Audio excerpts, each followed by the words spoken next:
Bismillahirrahmanirrahim. Assalamualaikum warahmatullahi wabarakatuh, anak-anakku semua. Pada pertemuan kita kali ini tentang karakteristik informasi akuntansi. Anak-anak, kita akan belajar kembali yang lanjutan dari materi kita yang kemarin, bahwa kita semua tahu bahwa siapa sih sebetulnya pengguna informasi akuntansi itu. Pengguna informasi akuntansi sebetulnya ada dua, yaitu pihak internal ya dan pihak eksternal.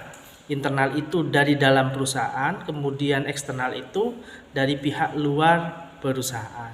Anak-anakku semua, sebelum kita lebih jauh dan lanjut mempelajari materi tentang informasi atau karakteristik informasi akuntansi, marilah kita berdoa agar apa yang menjadi cita-cita kita selalu diberikan kemudahan, kita dan keluarga kita selalu diberikan kesehatan oleh Allah Subhanahu wa taala. Amin ya rabbal alamin. Anak-anakku semua, kualitas informasi akuntansi di sini ada yang menyebut ya 10 item karakteristik, ada yang 11 karakteristik informasi akuntansi. Nah, kita sekarang akan membahas yang 11 informasi akuntansi, di mana di situ banyak berbagai macam istilah ya, istilah-istilah akuntansi. Yang pertama, anak-anakku semua, karakteristik informasi akuntansi di sini yang pertama harus relevan ya. Relevan, apa itu relevan? Relevan, informasi dapat disampaikan ya dan memiliki hubungan dengan masalah yang sedang dihadapi. Jadi relevan di sini, informasi yang disampaikan itu memiliki hubungan, memiliki keterkaitan dengan masalah yang sedang dihadapi. Kemudian yang kedua, anak-anak, ada keandalan atau keandalan. Jadi apa keandalan di sini? Informasi harus diuji kebenarannya oleh pihak yang independen. Jadi andal atau reliability di sini memiliki kepercayaan itu ya, atau sudah diuji kebenarannya. Kemudian anak-anak, yang ketiga dapat dimengerti. Artinya dapat dipahami. Jadi akuntansi atau informasi akuntansi yang disajikan dengan cara yang mudah dan dapat dipahami oleh pengguna. Jadi yang ketiga ini dapat dimengerti. Kemudian yang keempat, dapat dibandingkan.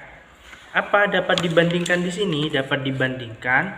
Jadi informasi akuntansi dapat dibandingkan dengan ya, informasi atau laporan-laporan yang terdahulu dengan yang saat ini. Jadi dapat dibandingkan. Kemudian ada konsistensi. Apa di sini konsistensi?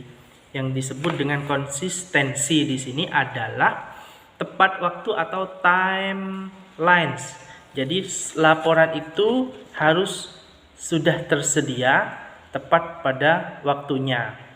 Karena keterlambatan informasi akuntansi dapat berakibat fatal atau dapat berdampak buruk terhadap perusahaan. Kemudian anak-anak, ada netralitas. Netralitas di sini mengandung pengertian bahwa netralitas dari akuntansi harus netral, artinya memuat unsur-unsur yang benar. Kemudian ada materialitas. Jadi materialitas di sini tidak diperbolehkan terdapat kesalahan secara material. Kesalahan secara material ini ya akan mempengaruhi keputusan ekonomi yang akan dilakukan oleh pengguna. Kemudian tepat waktu. Tadi tepat waktu sudah, timelines ya. Artinya Kapan waktu yang menyajikan? Biasanya perusahaan itu akan membuat suatu laporan, ada yang per bulan, 3 bulan, 6 bulan, bahkan 1 tahun untuk membuat laporan. Itu anak-anak. Kemudian yang ke-9, dapat diverifikasi atau sudah diverifikasi atau sudah diyakinkan atau sudah diyakini bahwa informasi tersebut terbukti kebenarannya. Itu anak-anak. Kemudian ada konservatisme di sini ya. Konservatif artinya apa? Jadi di dalam membuat suatu keputusan dalam ekonomi atau keputusan perusahaan, jadi dapat dipertimbangkan konservatifnya atau konservasinya. Ketika dia dengan informasi yang ada akan memilih plan A atau plan B. Kemudian yang terakhir di sini ada substansi mengungguli bentuk. Maksudnya di sini transaksi harus dicatat sesuai dengan substansi dan realitas ekonomi, sehingga ya bukan hanya bentuk hukumnya saja. Artinya apa? Transaksi harus dicatat sesuai dengan substansi dan realitas.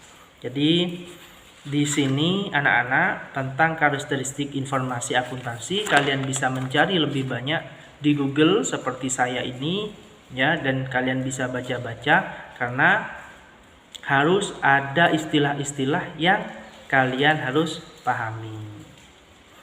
Nah, anak-anak semuanya dari berbagai macam istilah ya, carilah istilah yang menurut kalian paling sulit ya di dalam materi karakteristik informasi akuntansi.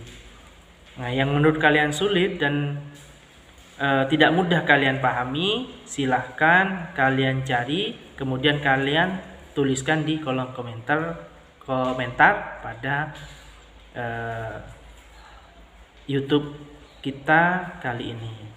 Baik anak-anak, untuk materi kita kali ini tentang karakteristik informasi akuntansi, harapan saya kita bisa